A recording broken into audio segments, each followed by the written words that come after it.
Assalamualaikum, saya Riana Garwati dari Prodi Pendidikan Guru Pendidikan Anak Usia Dini Universitas Negeri Jakarta. Di sini saya ingin sharing mengenai materi-materi yang saya dapatkan selama mengikuti mata kuliah Profesi Pendidik dan Tenaga Kependidikan. Ikutin ya.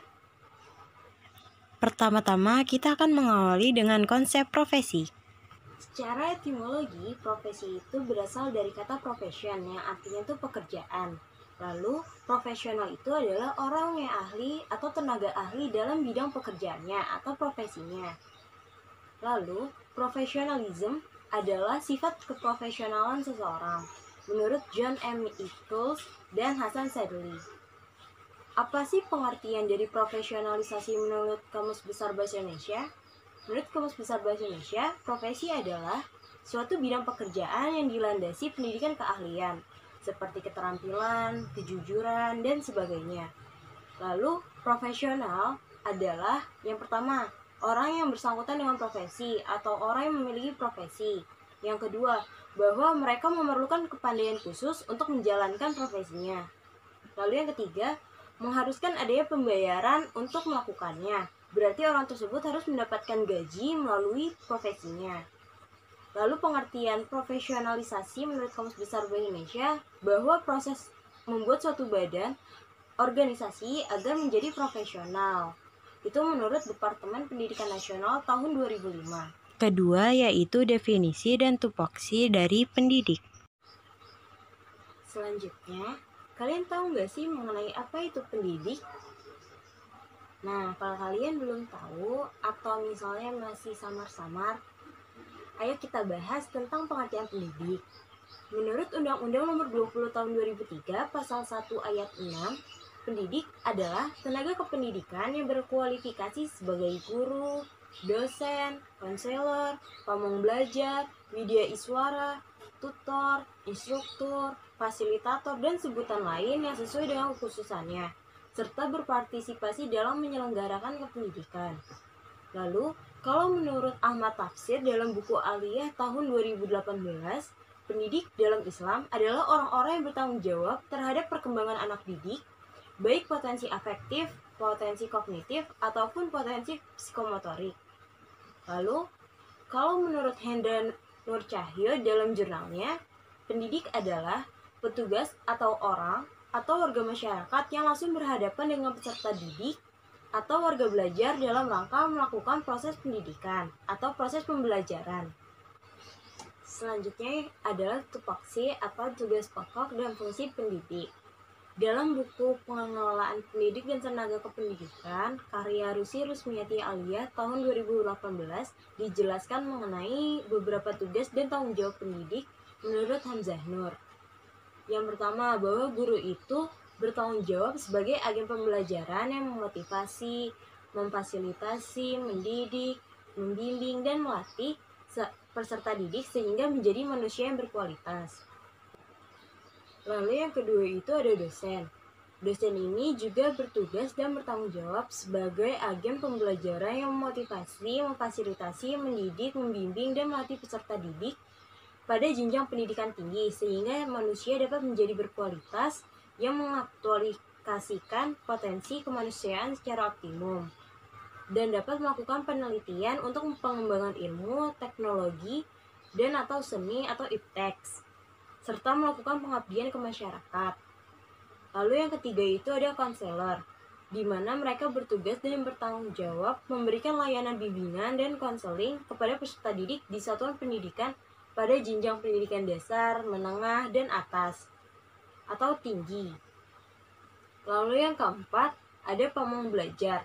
Nah, pamong belajar ini bertugas untuk bertanggung jawab menyuluh, mengajar, membimbing, melatih peserta didik dan mengembangkan model program pembelajaran, alat pembelajaran, dan pengelolaan pembelajaran pada jalur pendidikan non formal. Lalu selanjutnya itu ada widya iswara. Widya iswara ini bertugas dan bertanggung jawab mendidik, mengajar, dan melatih peserta didik pada program pendidikan dan pelatihan prajabatan atau pemerintah daerah. Lalu ada tutor. Tutor bertugas dan bertanggung jawab memberikan bantuan belajar kepada peserta didik dalam proses pembelajaran mandiri atau proses pembelajaran dalam kelompok. pada satuan pendidikan jalur formal dan non-formal. Lalu ada instruktur. Instruktur ini bertugas dan bertanggung jawab memberikan pelatihan teknis kepada peserta didik pada kursus atau pelatihan. Lalu ada fasilitator. Di sini mereka bertugas dan bertanggung jawab memberikan pelayanan pembelajaran pada lembaga pendidikan dan pelatihan. Lalu itu selanjutnya ada pelatih, di mana mereka bertugas dan bertanggung jawab memberikan pelatihan teknis, olahraga kepada peserta didik pada kegiatan pelatihan pada satuan pendidikan jalur formal dan non-formal. Ketiga, ada kualifikasi akademik pendidik anak usia dini. Selanjutnya, kita akan menjelaskan atau memaparkan mengenai kualifikasi akademik pendidik. Menurut Peraturan Pemerintah Nomor 19 Tahun 2017 Pasal 1 Ayat 2, kualifikasi akademik adalah ijazah jenjang pendidik akademik yang harus dimiliki oleh guru sesuai dengan jenis, jenjang, dan satuan pendidikan formal di tempat penugasan. Lalu berdasarkan Permendikbud 137 Tahun 2014 Pasal 24 Ayat 1, pendidik anak usia dini adalah tenaga profesional yang bertugas merencanakan, melaksanakan pembelajaran, dan menilai hasil pembelajaran, serta melakukan pembimbingan, pelatihan, pengasuhan, dan perlindungan. Berdasarkan Permendikbud tersebut juga dijelaskan beberapa kualifikasi dari guru anak usia dini. Yang pertama itu ada guru PAUD, di mana kualifikasi akademik guru PAUD ini mereka memiliki ijazah diploma 4 atau S1 dari bidang pendidikan anak usia dini atau pendidikan relevan seperti psikologi. Dan mereka juga melakukan atau memiliki sertifikat pendidikan profesi guru atau PPG PAUD dari perguruan tinggi yang terakreditasi. Jadi mereka memiliki dua ijazah dan sertifikat. Lalu yang kedua itu ada guru pendamping, di mana kualifikasi akademiknya ini memiliki ijazah diploma 4 atau S1 dalam bidang pendidikan anak usia dini atau pendidikan relevan seperti psikologi, atau memiliki ijazah D2 PGTK dari program studi terakreditasi. Jadi mereka dapat memiliki salah satu dari kualifikasi tersebut.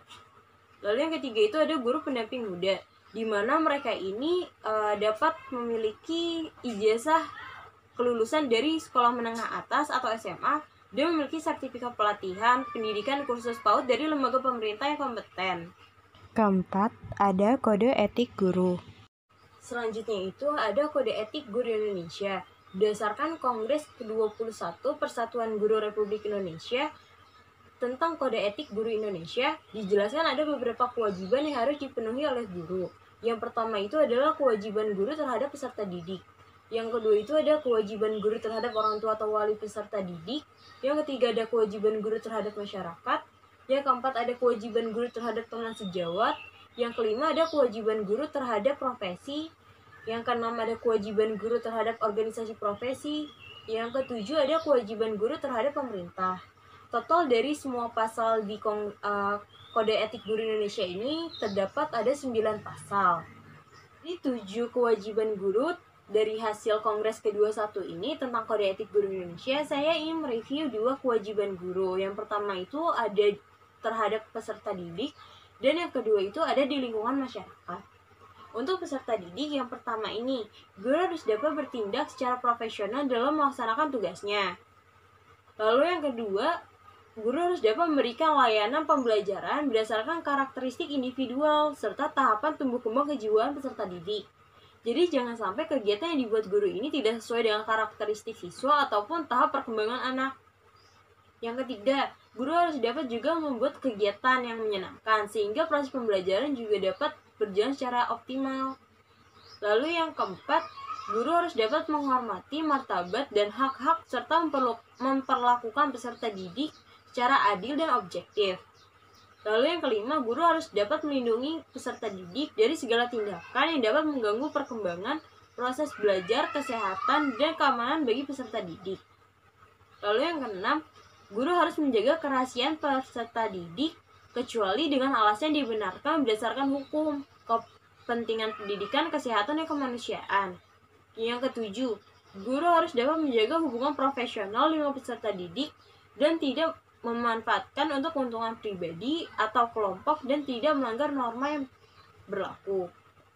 Lalu, untuk kewajiban guru terhadap masyarakat, yang pertama ini, guru harus dapat menjalin komunikasi yang efektif dan kerjasama yang harmonis dengan masyarakat untuk memajukan dan mengembangkan pendidikan. Lalu yang kedua, guru harus dapat mengakomodasi aspirasi dan keinginan masyarakat dalam pengembangan dan peningkatan kualitas pendidikan. Lalu yang ketiga, guru harus dapat bersikap responsif terhadap perubahan yang terjadi dalam masyarakat dengan mengindahkan norma dan sistem nilai yang berlaku. Yang keempat, guru dapat bersama-sama dengan masyarakat berperan aktif untuk menciptakan lingkungan sekolah yang kondusif. Lalu yang kelima, guru dapat menjunjung tinggi kehormatan dan martabat serta menjadi panutan bagi masyarakat. Jadi guru harus dapat bertindak sesuai dengan norma-norma yang berlaku di masyarakat. Kelima, ada organisasi profesi pendidik anak usia dini. Yang pertama itu, di tingkat nasional itu ada Himpaudi atau Himpunan Pendidik dan Tenaga Kependidikan Anak Usia Dini Indonesia. Himpaudi ini adalah wadah organisasi profesi yang bersifat independen yang menghimpun pendidik dan tenaga kependidikan anak usia dini Indonesia. Di sini agar mereka dapat bersama-sama berusaha secara berdaya guna dan berhasil guna, serta menghimpun aspirasi dan meningkatkan profesionalisme pendidik dan tenaga kependidikan anak usia dini Indonesia. Ada tujuan dan manfaat dari Himpaudi ini. Yang pertama itu, menampung, memperjuangkan, dan mewujudkan aspirasi para penyelenggara, pendidik, dan tenaga pendidikan PAUD yang menjadi anggotanya. Yang kedua, meningkatkan profesionalisme dalam pelaksanaan pendidikan anak usia dini sebagai sarana untuk pengembangan profesi pendidik dan tenaga kependidikan. Yang ketiga, membangun anak usia dini untuk pertumbuhan dan perkembangannya secara optimal. Yang keempat, mensosialisasikan pentingnya PAUD yang berkualitas kepada semua lapisan masyarakat. Yang keempat, menyiapkan generasi yang berkualitas untuk membangun bangsa dan negara. Selanjutnya, mengupayakan kesejahteraan para pendidikan anak usia dini. Lalu, melindungi hak-hak para pendidik PAUD. Lalu yang kedua itu ada IGTKI atau Ikatan Guru Taman Kanak-Kanak Indonesia. IGTKI adalah organisasi guru taman kanak-kanak yang membentuk suatu ikatan dalam rangka meningkatkan profesionalisme guru taman kanak-kanak. Nah, organisasi ini adalah organisasi yang bersifat independen. IGTKI didirikan pada tanggal 22 Mei 1950, di mana pimpinan organisasi tingkat pusatnya berkedudukan di ibu kota Jakarta. Selanjutnya ada tujuan dan manfaat IGTKI. Yang pertama itu meningkatkan ketakwaan terhadap Tuhan Yang Maha Esa. Yang kedua, membela, mempertahankan, mengamankan, dan mengamalkan Pancasila. Yang ketiga, mempersatukan semua guru TK Indonesia.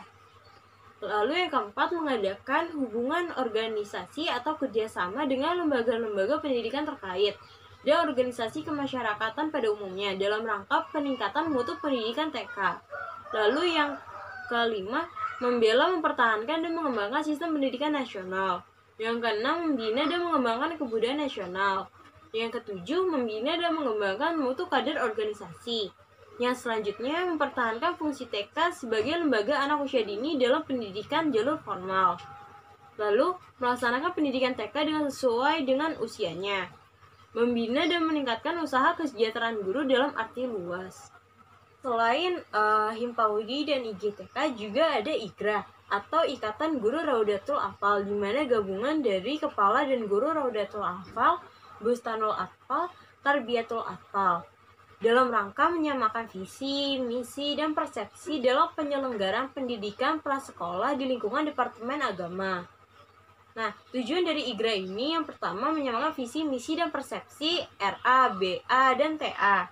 Lalu memelihara dan mempererat tali silaturahmi antara kepala guru RA, BA, dan TA. Lalu memelihara dan meningkatkan wawasan dan profesionalisme kepala dan guru RA, BA, dan TA. Lalu memelihara dan meningkatkan aktivitas serta dedikasi kepala dan guru RA, BA, dan TA. Lalu fungsi dari IGRA. Fungsi dari IGRA ini yang pertama, mendorong dan memprakarsai pembaharuan dengan penyelenggaraan usaha dan kegiatan yang menunjang pelaksanaan proses pembelajaran. Yang kedua, menampung dan menyatukan aspirasi anggota. Yang ketiga, menyelenggarakan usaha kegiatan untuk meningkatkan dan memelihara kesejahteraan anggota. Selain di tingkat nasional, ada juga di tingkat provinsi, seperti Himpau di Jawa Barat, Himpau di Jawa Tengah. Ada juga di tingkat kabupaten atau kota, seperti IGTKI Depok, IGTKI Jakarta Selatan. Lalu ada juga di tingkat kecamatan, seperti IGTKI Tapos, IGTKI Beji. Keenam, pengembangan dan pembinaan profesi guru. Selanjutnya adalah pengembangan dan pembinaan. Pengembangan dan peningkatan kompetensi bagi guru yang sudah memiliki sertifikat pendidik dilakukan dalam rangka menjaga agar kompetensi keprofesiannya tetap sesuai dengan perkembangan ilmu pengetahuan, teknologi, seni, budaya, dan olahraga. Pengembangan dan peningkatan kompetensi dimaksud dilakukan melalui sistem pembinaan dan pengembangan keprofesian guru berkelanjutan yang dikaitkan dengan perolehan angka kredit jabatan fungsional. Pembinaan dan pengembangan keprofesian guru meliputi pembinaan kompetensi pedagogik, kepribadian, sosial, dan profesional. Sementara itu, pembinaan dan pengembangan karir meliputi penugasan kenaikan pangkat dan promosi. Upaya peningkatan dan pengembangan karir guru ini harus sejalan dengan jenjang jabatan fungsional mereka. Pengembangan profesi dan karir diarahkan untuk meningkatkan kompetensi dan kinerja guru dalam rangka pelaksanaan proses pendidikan dan pembelajaran di kelas dan di luar kelas. Lalu selanjutnya ada pembinaan dan pengembangan karir guru. Pembinaan dan pengembangan karir guru ini terdiri dari 3 ranah, yaitu penugasan, kenaikan pangkat, dan promosi. Nah, penugasan ini tuh terdiri dari merencanakan pembelajaran, melaksanakan pembelajaran, menilai hasil pembelajaran, membimbing dan melatih peserta didik, dan melaksanakan tugas tambahan yang melekat pada pelaksanaan kegiatan pokok sesuai dengan beban kerja guru. Lalu ada promosi. Nah, promosi ini dimaksud dengan berupa penugasan sebagai guru pembina, guru inti, instruktur, wakil kepala sekolah, pengawas sekolah, dan sebagainya. Lalu ada kenaikan pangkat. Nah, kenaikan pangkat dan jabatan fungsional guru dalam rangka pengembangan karir merupakan gabungan dari angka kredit unsur utama dan penunjang yang ditetapkan sesuai dengan Permendag, PAN, dan BR nomor 16 tahun 2009. Yang ketujuh, ada sertifikasi guru. Selanjutnya itu ada sertifikasi guru. Nah, menurut Utami dan kawan-kawan pada tahun 2013 menjelaskan bahwa sertifikasi adalah proses pemberian sertifikat pendidik untuk guru yang telah memenuhi prasyarat. Sertifikasi bagi guru dalam jabatan dilakukan oleh LPTK yang terakreditasi dan ditetapkan pemerintah. Berdasarkan Peraturan RI Nomor 74 Tahun 2009 tentang guru, pelaksanaan sertifikasi bagi guru dalam jabatan dilakukan dengan 2 cara, yaitu uji kompetensi melalui penilaian portofolio dan pemberian sertifikat pendidik secara langsung bagi guru yang memenuhi persyaratan. Nah, bagi peserta sertifikasi melalui penilaian portofolio yang belum memenuhi skor minimal kelulusan diharuskan untuk melengkapi portofolio dan mengikuti pendidikan dan pelatihan profesi guru atau PLPG yang diakhiri dengan ujian. Dorongan pemerintah ini sangat positif untuk mengembalikan kesadaran bahwa guru harus bertanggung jawab terhadap keprofesionalisme dirinya sendiri.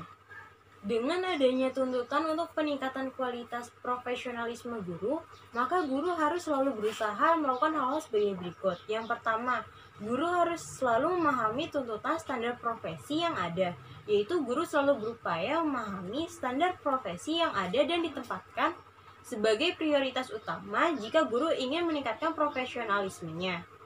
Lalu yang kedua, guru harus mencapai kualifikasi dan kompetensi yang dipersyaratkan. Artinya upaya untuk mencapai kualifikasi dan kompetensi yang dipersyaratkan bagi guru.